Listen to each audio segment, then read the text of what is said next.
Welcome everyone to Breakthrough Leadership, where we talk about how to unlock your purpose, live with passion, and become the leader you were created to be.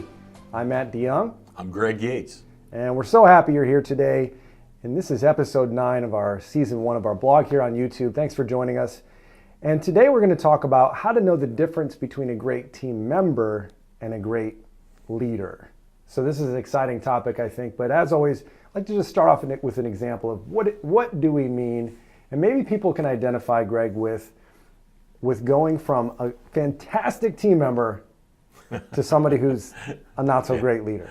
Yeah, it's an amazing thing. There's nothing like a Dr. Jekyll and Mr Hyde type of relationship with somebody that you promote into a position, and you have every indication externally that they can be a great leader. Great. And then the moment they're in that position, well, I had it happen to me, Matt. It was in an assembly situation in our manufacturing business. And the lady who was just literally, you know how they talk about in wartime, the leaders will just surface? Yeah. This lady surfaced as a leader. Mm-hmm. She was absolutely loved by all. And when the time came to actually to put a new leader in charge of that entire line, which was about a dozen people, we knew she was the perfect person to do it. We immediately promoted her into that position, and it was a disaster. A switch got flipped somehow, either in her expectations or her previous experiences with the boss, and she became an absolutely horrible boss. She became, intolerable to any situation which previously had been among her friends. Right. And the resolution of that problem created, more time spent, more issues than I ever imagined, because we didn't understand the difference between a great team member and a great leader.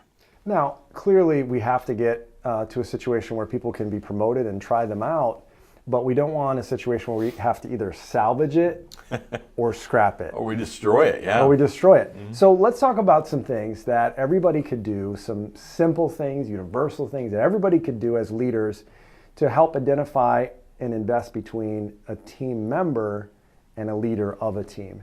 So one of the things we're going to talk about is our assumptions. We want to make great assumptions. What about that, Greg? Yeah. Well, you know how I am, Matt, about the entire hiring and evaluation process in general. Whole other topics that we deal with in Breakthrough Leadership, something you really should check out. But this idea of beginning with assumptions in mind that are accurate is the first step to knowing the difference between a great team member and a great team leader. Unless you understand the beliefs and really what's driving this person, you're making assumptions based on the fact that maybe they want a promotion. Maybe they need a raise or think they want a raise. Maybe you've got an open spot you're just trying to fill. You're working from assumptions that don't dig in nearly deep enough. If you really want to identify great team leaders, you got to start by making great assumptions.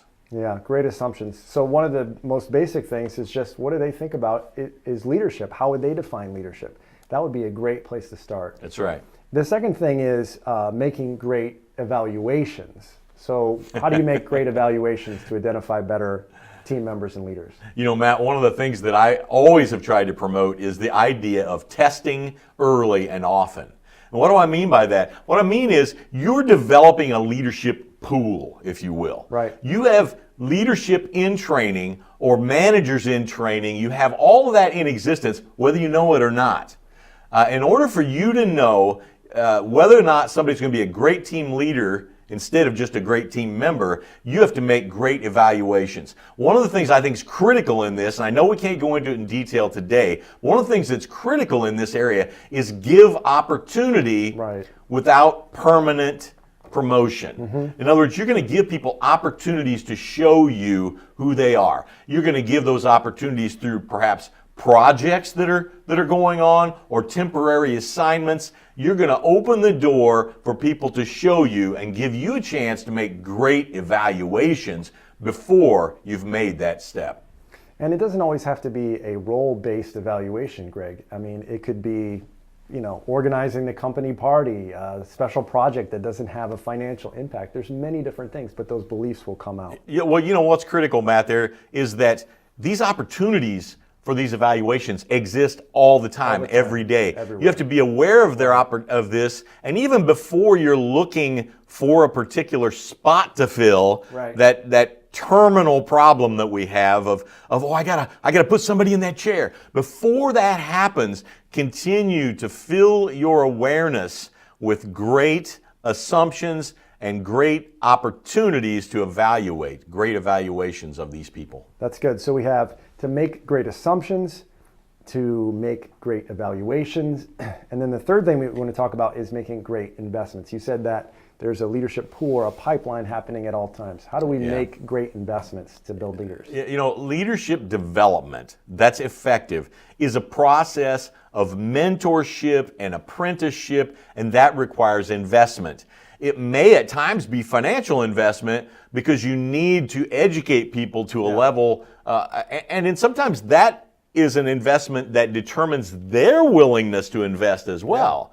You're willing to invest in them. If they're not willing to invest in themselves, you've learned something that you could have learned after 6 months of having them in the wrong role. You need to know that up front. But you're going to invest in your time.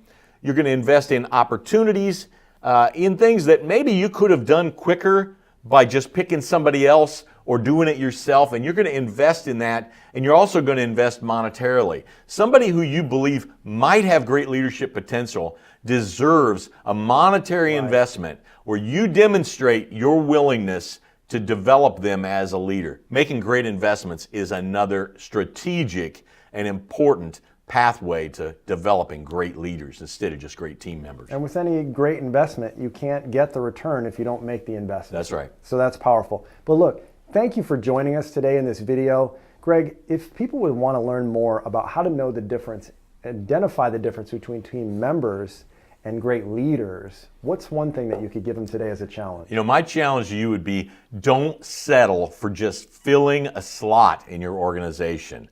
That is the greatest temptation.